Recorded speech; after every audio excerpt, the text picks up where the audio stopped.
વડોદરા તાલુકાના પાતરવેણી ગામમાં ગેરકાયદેસર ખોદકામને લઈને ગ્રામજનોમાં ચિંતા. વડોદરા તાલુકાના પાતરવેણી ગામમાં મોટા પાયે થયેલ ગેરકાયદેસર ખોદકામને લઈને ગ્રામજનો દ્વારા ગંભીર આક્ષેપો સાથે તંત્રનું ધ્યાન દોરવામાં આવ્યું છે. ગ્રામજનોએ આ સમગ્ર મામલે સ્થળ તપાસ કરી યોગ્ય કાર્યવાહી કરવાની માંગ કરી છે. ગ્રામજનોના જણાવ્યા મુજબ ગામની હદમાં મોટા પાયે ખોદકામ કરવામાં આવ્યું હોવાના કારણે સરકારી જમીન તેમજ સ્થાનિક પર્યાવરણને નુકસાન થવાની ભીતિ છે. આ ખોદકામ કાયદેસર મંજૂરી સાથે કરવામાં આવ્યું છે કે કેમ, તેમજ જમીન અને પર્યાવરણને કોઈ નુકસાન થયું છે કે કેમ તે અંગે તાત્કાલિક તપાસ જરૂરી હોવાનું ગ્રામજનોએ જણાવ્યું છે. ગ્રામજનોએ આવેદનપત્રમાં ખોદકામના સ્થળના લોકેશન અને સેટેલાઇટ મેપ સંબંધિત માહિતીમાં પણ ફેરફાર કરવામાં આવ્યો હોવાની શંકા વ્યક્ત કરી છે.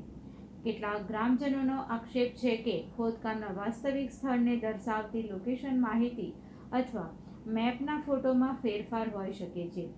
10 દિવસમાં રૂબરૂ સ્થળ તપાસની માંગ. આવેદનપત્રમાં ગ્રામજનોએ માંગ કરી છે કે આજની તારીખથી 10 દિવસની અંદર તંત્ર દ્વારા રૂબરૂ સ્થળ તપાસ કરવામાં આવે. સાથે જ સ્થળ તપાસ દરમિયાન સ્થાનિક ગ્રામજનોને પણ સાથે રાખવામાં આવે, જેથી સ્થળની વાસ્તવિકતા તંત્ર સમક્ષ રજૂ કરી શકાય. ગ્રામજનોની મુખ્ય માંગણીઓના ખોદકામની સ્થળ તપાસ, જમીનના દસ્તાવેજો અને મંજૂરીઓની ચકાસણી તથા જો કોઈ ગેરકાયદેસર પ્રવૃત્તિ સામે આવે તો જવાબદાર વ્યક્તિઓ સામે કાયદેસરની કાર્યવાહી હાથ ધરવામાં આવે તેવી માંગ. ગ્રામજનોનું કહેવું છે કે જો આ મામલે સમયસર તપાસ અને યોગ્ય કાર્યવાહી નહીં કરવામાં આવે તો ગામની જમીન અને પર્યાવરણને વધુ નુકસાન થવાની શક્યતા છે. હવે જોવાનું એ રહેશે કે ગ્રામજનોની રજૂઆત બાદ જિલ્લા તંત્ર આ મામલે કેટલી ઝડપથી સ્થળ તપાસ હાથ ધરે છે અને તપાસમાં શું હકીકત સામે આવે છે. ખાસ નોંધવા એ કે ગેરકાયદેસર ખોદકામ અંગેના આક્ષેપોની સત્તાવાર પુષ્ટિ બાદ તપાસ બાદ થઈ શકે છે. આ મામલે તંત્રનો સત્તાવાર પ્રતિભાવ મળ્યા બાદ વધુ વિગતો સામે આવી શકે છે. નવપ્રવાહ ગુજરાત ન્યૂઝ. અમારા ગામમાં જે સુજલામ સુફલામ યોજનામાં જે કામ ચાલતું હતું એ અગાઉના દિવસોમાં અમે અનેક મીડિયા ન્યૂઝમાં આપેલું છે, પણ કાર્યવાહીની અંદર તો કાચબો ચાલે ને એવી રીતે ચાલે છે એવું લાગે છે અમને. પણ એ એના લીધે આટલું ધીમી કાર્યવાહી થાય છે એ અમને ખબર પડતી નથી. એટલા માટે અમે આ ન્યૂઝનો કોન્ટેક્ટ કર્યો છે. તમે અમને એટલો સપોર્ટ કરો કે અમને યોગ્ય રીતે ન્યાય મળે. અને આ જે જગ્યા અત્યારે હાલમાં આપણે જે ઊભા છે અને મારી બિલકુલ બાજુમાં ઓરિજિનલ કોતર છે, એ તમે જોઈ લો. એ ખાલી કોતર 5 જ ફૂટની છે અને તમે મારી પાછળની બાજુ જુઓ, તમે એ કોતર નથી, એ ઓછામાં ઓછી પહોળાઈની અંદર 40 ફૂટ પહોળાઈ છે. એની ઊંડી છે 25 થી 30 ફૂટ ઊંડી છે. અને અત્યારે હાલમાં અંદર પાણી ભરાઈ ગયું છે. અને અમારા આ જે તલાવો છે આ લોકોએ જે ખોદીને પાછળની બાજુ પાણી, નદીનું પાણી ગામની અંદર આવેલું છે. આ વખતે એકન દર વખતે વરસાદનું પાણી હતું એ ચેક ડેમ દ્વારા ભરવામાં આવતું હતું અને એ પાણી અમારા ખેતરોની અંદર યોગ્ય રીતે પાણી લઈને અમે પાક લેતા હતા. પણ હવે એ ચેક ડેમ પણ તોડી નાખવામાં આવ્યો છે. અને ચેક ડેમ તોડ્યા પછી અમે ટીડીઓ સાહેબને રજૂઆત કરી તો ટીડીઓ સાહેબે હવે કોને કોલ કર્યો એ અમને ખબર નહીં, કામ અટકાવી દીધું. અને કામ અટકાવ્યા પછી જીસીબીને વાળાને કોઈને ફોન કરીને કીધું કે ભાઈ યોગ્ય રીતે એમને સહાય મળે એવી રીતે તમે કામ કરો. તો જીસીબી વાળો આવીને એક માટીનો પાડો બનાવી ગયેલો છે. હવે મારે તો એટલું જ કહેવું છે કે સાહેબ, આ જે સુજલામ સુફલામ યોજના છે એ આપણે પાણી સંગ્રહ કરવા માટે અને ગ્રામજનોને તકલીફ ના પડે એટલા માટે આપણે યોજના છે. અને આની ક્રાસ કોતર તેમજ ઊંડાઈ કરવાનો ઓર્ડર હતો, પણ આમાં તો ક્રાસ કોતર તેમજ ઊંડાઈ નહીં, એ તો કોતર એવી ને એવી છે, પણ ખરેખર ખોદી જ નાખેલું છે. અને એ ખોદેલું ગોચર છે. એ સર્વે નંબર 1, બીજો સર્વે નંબર છે 47. આ 2 સર્વે નંબરની માપણી થવી જોઈએ તો યોગ્ય માપ આવે. અમે આરટીઆઈ પણ કરેલી છે. હેમંતભાઈ સતીશભાઈ ઠાકોરના નામથી અમે આરટીઆઈ કરી હતી, પણ એ આરટીઆઈનો જવાબ મળ્યો નથી. અને અગાઉના દિવસોમાં જે 7મો મહિનો છે એ 7મા મહિનાની અંદર પણ અમે અપીલ કરેલી હતી, પણ આજ દિન સુધી અમને એનો જવાબ પણ નથી મળ્યો. આ 7 તારીખ 1 મહિનો પૂરો થશે એને અપીલને. અમે ગાંધીનગર પણ ગયા હતા, સેક્ટર 10માં પણ અમે અરજી આપીને આવ્યા છે, સીએમ સાહેબની ઓફિસમાં પણ અરજી આપેલી છે, ડેપ્યુટી સીએમને પણ અમે અરજી આપેલી છે. પણ એક ખાલી મોબાઈલ દ્વારા એક હસમુખભાઈ અંતરભાઈ વનકરના મોબાઈલમાં મેસેજ આવેલો છે કે સીએમઓ ઓફિસે પોર્ટલ ઉપર મૂકેલું છે. પણ સાહેબ મૂક્યું તો ખરેખર મૂકેલું છે, પણ એની કાર્યવાહી કેમ નથી થતી એ અમને જણાતું નથી. અને જે તે નથી ખોદેલું સાહેબ, આ કમસે કમ મીટર તો નહીં પણ કિલોમીટરમાં ખોદેલું છે. આ હશે ઓછામાં ઓછું 1.5 કિલોમીટર તો ખોદેલું જ છે. અને આ વસ્તુ જે ખોદેલી છે તે ગામનું જે ક્રિકેટ ગ્રાઉન્ડ છે, જે ક્રિકેટ ગ્રાઉન્ડમાં નાના નાના છોકરાઓ રમે છે, એની બિલકુલ ટચો ટચ આ ખોદકામ કરેલું છે. અને ગામથી ખાલી 200 મીટરની દૂરી પર આ ખોદેલું છે. એટલે તો સાહેબ પરમ દિવસે કે 3 કે 4 દિવસ ઉપર તો એક છોકરો બાળક હતો નાનો, એ ઘરમાં કંઈ સૂઈ ગયો છે, પણ એમના ઘરનોને ખબર નથી કે છોકરો ઘરમાં સૂઈ ગયો કે પછી બહાર રમવા ગયો. એમને કોઈ એવું કીધું કે તારો છોકરો એમ કહી ગયો આમાં કે નાના ગરીબ વર્ગના બાળકો બધા બાથરૂમ કરવા આવતા જ હોય છે પહેલેથી જ. એટલે કોઈએ કીધું છે કે ભાઈ છોકરો ડૂબી ગયો, તો બધું શોધખોળ ચાલુ થાય, પણ છોકરો હતો ઘરની અંદર. એટલે સારું કહેવાય કે છોકરા કે જાનહાનિ થઈ નહીં.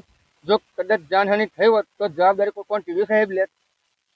ને નોડલ ઓફિસર તરીકે અમારા ગામની અંદર જે તલાટી સાહેબ છે, એ તલાટી સાહેબને આ કામ સોંપવામાં આવ્યું હતું. પણ તલાટી સાહેબે શું કામ કર્યું એ ગામજનોને કોઈને કંઈ ખબર છે નહીં. અને સરપંચ સાહેબે તો ઊંચા હાથ કરી દીધા છે કે ભાઈ અમારા અંદરમાં જે અરજી કરવાની હતી કે અમારે આ પાણી નિકાલ કે સાફ સફાઈ કરવા માટેનું મંજૂરી આપે, એ મંજૂરી આપી દીધી. પછી તલાટીએ પણ એમ કીધું કે સરપંચને તમે પૂછો. ભાઈ સરપંચને અમે શું પૂછવા, ગામના મુખિયા તો અત્યારે કોણ ગણાય, સરપંચ અને તલાટી, અમે 2 જણને પૂછવાના. પણ એ લોકો કે તમારે ઉપલી કચેરીમાં જ્યાં જવું હોય ત્યાં જાઓ, દરવાજા બધા ખુલ્લા છે. એવી રીતે અમારા જોડે વાત કરી હતી એમને. સાહેબ આની અંદર સરપંચ સાહેબ એમ કહે છે કે આ જે ખોદકામ છે એ અમારામાં આવતું નથી. તો સાહેબ તમારામાં નથી આવતું તો જે પૈસાની લેણી દેણી છે, તમે જે અનેક લોકો જોડે જે પૈસા માગો છો તો તમે હાના માગો છો એ અમને ખબર નથી. કેમ કે તમે અમે છે જ નહીં તો પૈસા હાના માગો છો એ ખબર નહીં. અને જે માટી નાખવામાં આવી છે એ પાત્રવેની ગ્રામ પંચાયતની હદમાંથી ખોદીને જે કોર્પોરેશનની હદમાં નાખવામાં આવી છે. એ કોના હિસાબે નાખવામાં આવી છે તો એમાં કોઈ ઓર્ડર છે કે નથી એ પણ અમે પૂછ્યું તો તલાટી અમને વિરુદ્ધ જવાબ આપે છે કે એમાં કોઈ ઉલ્લેખ નથી કે માટી અમારે કંઈ આપવી છે. તો સાહેબ ઓર્ડર આલ્યા પછી એ લોકો છૂટા છે. જો કદાચ અમારા સરપંચ તો હવે કહેતા કે દિવાળી પર પાછા બીજું અમે ચાલુ કરવાના છે, તો કદાચ ગામની વચ્ચે કે ખોદાવે તો સારું, એટલે ગામ જે થોડું ઘણું જે નુકસાની છે ને તો પૂરેપૂરી નુકસાની થવી જોઈએ. એમના મનમાં કદાચ એવું થતું હોય તો હવે આગલી મંજૂરી લે. અને હું તો કહું કે સરકારને કે આગલી મંજૂરી તમારે આપવી જ ના જોઈએ. પહેલાં તમે આનું નિરાકરણ લાવો, પછી તમે આગળની મંજૂરી આપજો. જો આ લીગલ હોય ને તો તમે દિલથી ખોલીને તમે મંજૂરી આપજો. પણ સાહેબ ખરેખર તમે મીડિયા દ્વારા હું તમને એટલું જ કહેવા માગું છું ઉપલા અધિકારીને કે સાહેબ તમે એકવાર સ્થળ તપાસ કરો તો તમને આખી માહિતી તો તમને ખબર પડે. અમે કલેક્ટર સાહેબને પણ આવેદનપત્ર આપેલું હતું, તો પણ કામ કરવામાં નહોતું આવ્યું એ ટાઈમે. ત્યાર પછી 1 મહિનો પૂરો થયો, ત્યાર પછી કલેક્ટર સાહેબને મેં રૂબરૂ મળવા ગયો તો કલેક્ટર સાહેબ કે અમારે કોન્ફરન્સ મિટિંગ છે એટલે બધાને પેન્ડિંગમાં બેસાડી મૂકેલા. તો ક્યાંક એક મામલતદાર સાહેબ હતા આપણે દિવાળીપુરા, કોઈ પરમાર સાહેબ એવું કોઈ હતું, એમને મેં રૂબરૂ મળ્યું. સાહેબ ગઈ વખત કીધું આપણે અરજી આપી હતી, એનું કોઈ નિરાકરણ નથી આવ્યું. તો સાહેબે કીધું કે તમે 10-15 દિવસ બેસો, હું તપાસ કરાવી લઉં. સાહેબે ચેક કરાવ્યું તો એ ફાઇલ અમારી ત્યાંની ત્યાં જ એકદમ નીચેની જગ્યામાંથી શોધીને એમને કાઢી. મને કે તમારું કામ છે અત્યારે હું કરાવું છું અને વહેલી તકે પોસ્ટું કરીશ. હું સાહેબ એક કામ કરો, મારી જ જવાબદારી, પણ તમે મને કાગળ મને આપો, તમે જ્યાં કહેશો ત્યાં હું જાતે જ આપી આવીશ. કે નુકસાની અમારા ગામને છે અને હું જાતે ખેડૂત છું. આ જે પાણી આવે છે એ મારા ખેતરને નુકસાની છે, આ ભાઈના ખેતરને પણ નુકસાની છે અને આ ભાઈને પણ નુકસાન છે. અમારા બધાના ખેતર આ લાઈનમાં જ છે. અને આ જે જગ્યા છે અત્યારે હાલની અંદર એ તમે પાછળ જોવો છો કે એ કોતર નથી, 100% આ નદી છે. 100% આ નદી છે.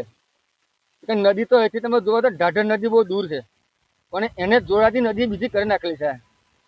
એટલે હવે જો ચોમાસાની અંદર સાહેબ પાણી આવે ને તો અચાનક પાણી આવે તો અમે લોકો બચાવવા જતા હતા. કે અમારે જે નવી નગરી કહેવાય છે ત્યાં પાણી હોય કમર કમર જેટલું પાણી હોય. હવે એમને અમે બચાવવા જઈએ તો અમને કોઈ ડર નહોતો, કેમ કે સાંકડી કૂતર છે તો મગર છે એવી બધી વસ્તુઓ આવી ના શકે, કેમ કે વચ્ચે કંઈ ઝાડી ઝાકરા થોડા ઘણા હોય તો મગર આવી ના શકે. હવે તો આ લોકો એટલું જોરદાર બનાવ્યું છે કે એકથી હાથે હિટાજી મશીન ચાલતું હતું અને હિટાજી મશીનની જોડે 4 ટ્રક એટલે મોટા ડમ્ફર આવે 12 ટાયરના 10 ટાયરના એકી હાથે બધા હાથે ઉભા રહે ને એટલી મોટી રસ્તો જ કરી નાખેલો છે, એટલે મગરને આવતો વાર ના લાગે. એટલા માટે હવે અમારા લોકોને હવે કંઈ બચાવવા જોવું ને તોય આગળ સેફટી કરીને પછી જવું પડે.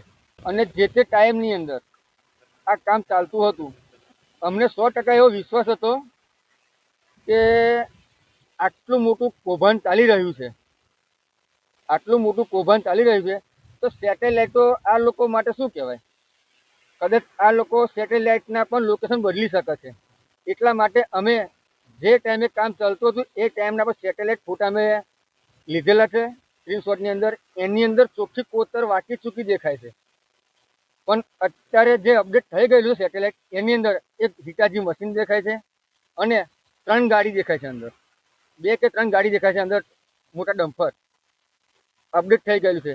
એટલે ખરેખર મેં તો આ સેટેલાઇટની વાત આવતી હોય સાહેબ અત્યાર લગી ના બદલ્યો અને અત્યારે આ કારણોસર અમે જે અરજી કરી છે એના દ્વારા આ જે સેટેલાઇટ આટલું જલ્દી બદલાઈ ગયું તો એટલો જલ્દી અમે જે ડોક્યુમેન્ટ આરટીઆઈ કરીને માંગીએ છીએ એટલા જલ્દી અમને આવતા હોય તો ગ્રામજનો માટે બહુ સારું કહેવાય. અને ગ્રામજનોને એટલો સપોર્ટ મળે કે ભાઈ અગાઉના દિવસોની અંદર ગામ બચી શકે.